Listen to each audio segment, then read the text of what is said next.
朋友们好，本期视频是我的林中小木屋秘密营地里开展的最有趣的暑期活动。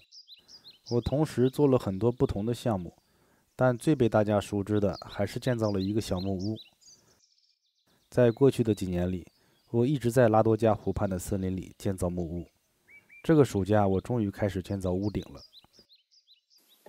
起初，我想做一个传统的芬兰桦树皮屋顶，但由于时间有限，我不得不放弃了这个想法，转而选择了草皮屋顶。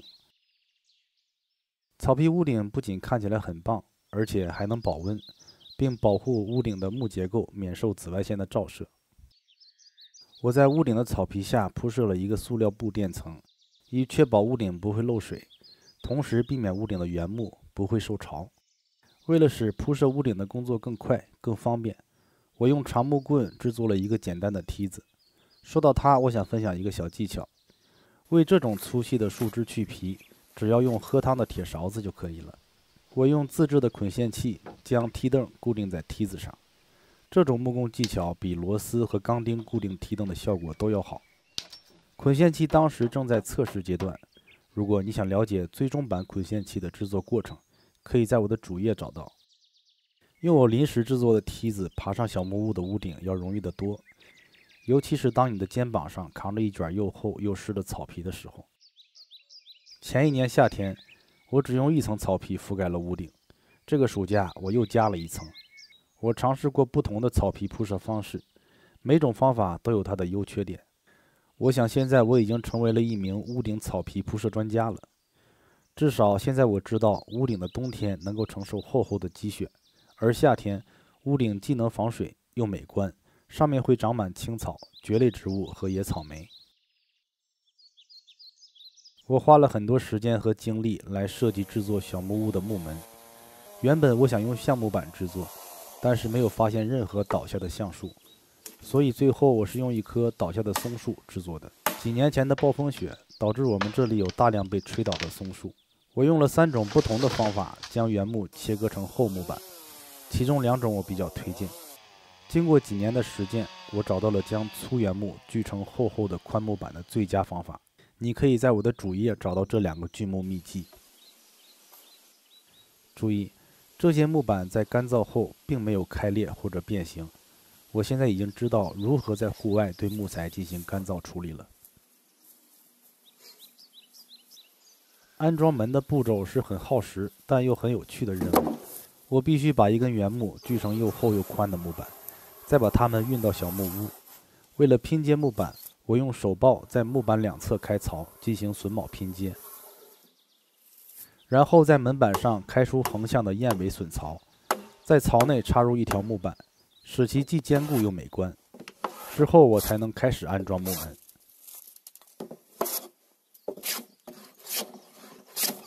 也许最具挑战性的任务是我需要抬起整个屋顶，才能将上下都带有榫舌合页的木门嵌入门框，完成安装。用来制作屋顶的半圆柱形的原木，再加上屋顶草皮的重量，使其非常之重。说实话，我不确定我自己是否能够做到，但在建造木屋之前，我还是一个没有任何木工经验的小白。这份大胆帮助了我。另一个耗时但很重要的任务，就是为这些正在进行的项目制作工具和工作台。例如，我利用一棵倒下的松树制作了一个临时的木工台，木工台的腿就是树枝和树根。我在工作台上方拉了一张天幕，对我来说，这就是一个很好的木工作坊了。你可能在我其他的视频里也看到过这个浅蓝色的防水布，就是被西伯利亚大仓鼠撕裂的那个。至少这是大多数的朋友在评论里面说的。这些临时制作的抱工台也是快速制成的。为了节省时间，我用 Y 字形的树杈来当做腿儿。当你时间紧、任务重的时候，各种工具的功能性才是首先要考虑的。你是否见过这个临时的链锯打磨夹具？我最近把它和这个手动气垫结合起来，给自己制作了一个不错的 Bushcraft 版本的老虎钳。这个暑假，我用它来完成了各种任务。由于其微调功能，我不必担心老虎钳会夹得过紧。你可能已经注意到了，我的小木屋里有一扇与众不同的圆形窗户，我很喜欢这个非传统的设计。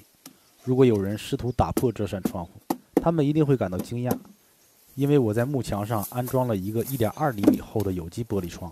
我今后还会考虑做一个双层窗子。有些朋友描述我的小木屋是一个堡垒。这里有一个问题考一考大家，你们觉得我是如何做出这个完美的圆形窗框的呢？目前在俄语频道里还没有人能够完美解答这个问题，别忘了在评论区里说一说，我很想听听你会怎么做。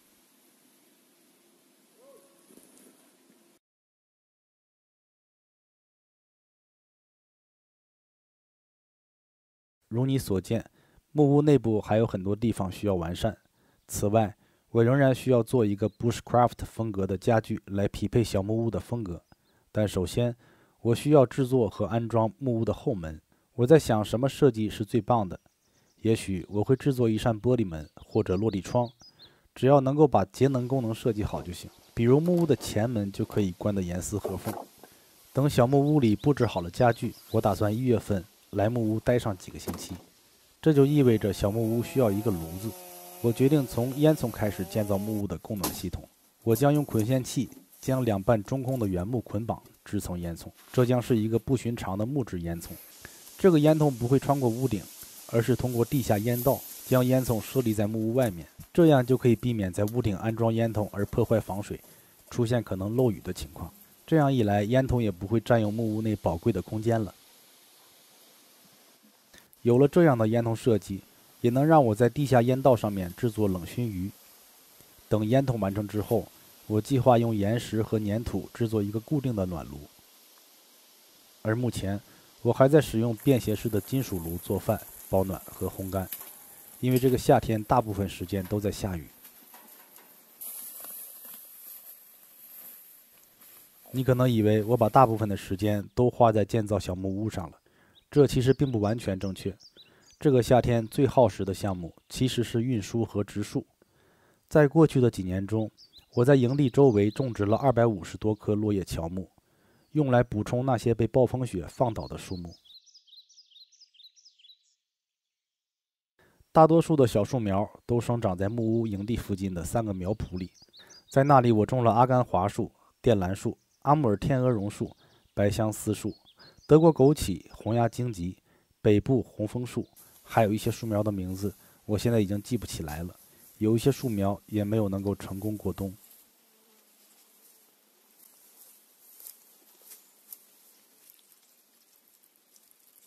准确地说，这个夏天我至少在我的苗圃里待了整整7天，这还不包括把这些树苗从种子种到发芽，以及乘船把它们运到营地所花的时间和精力。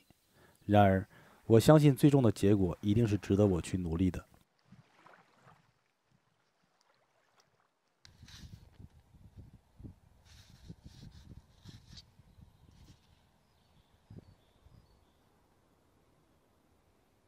上一个夏天，我用一根樱桃树枝、几块松木板、2条旧背包的背带和一些热缩塑料绳，制作了这个背架。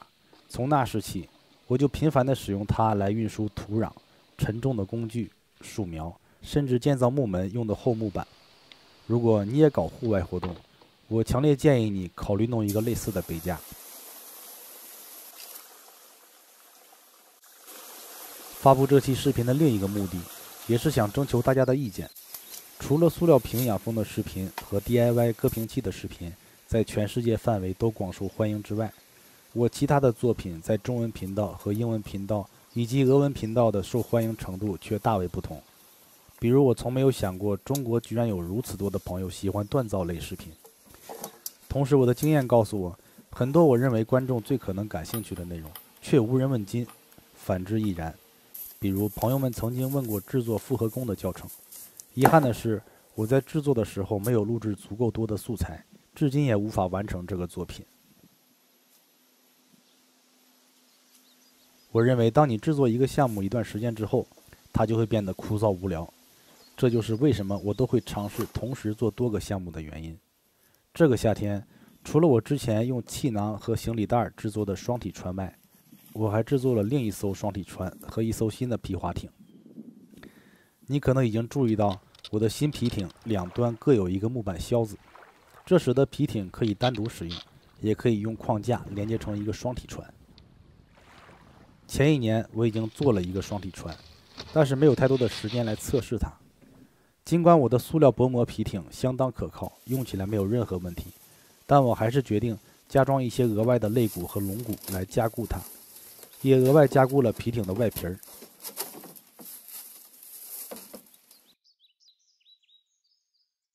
我用红色的混合纤维布料和聚合树脂，在皮艇框架和塑料薄膜之外又涂抹了一个坚硬的外壳。现在，即使你撞到了水下的岩石，皮艇也不会漏水了。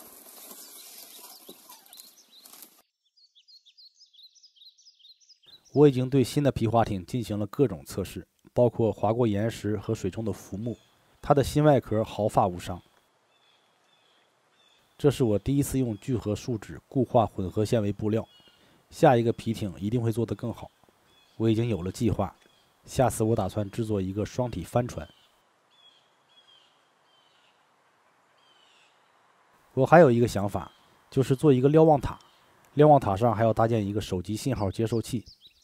我需要在松树顶端上方大约10英尺，也就是3米的地方，才能够获得更稳定的手机信号。我将用长木棍和捆线器来搭建这个信号接收器。我的做法有一些危险，我不建议你模仿我。如果你喜欢我的作品，别忘记一键3连，转发给你的朋友们。好视频给好人看。我是来自圣彼得堡的 Max 耶格洛夫，我们下期视频见。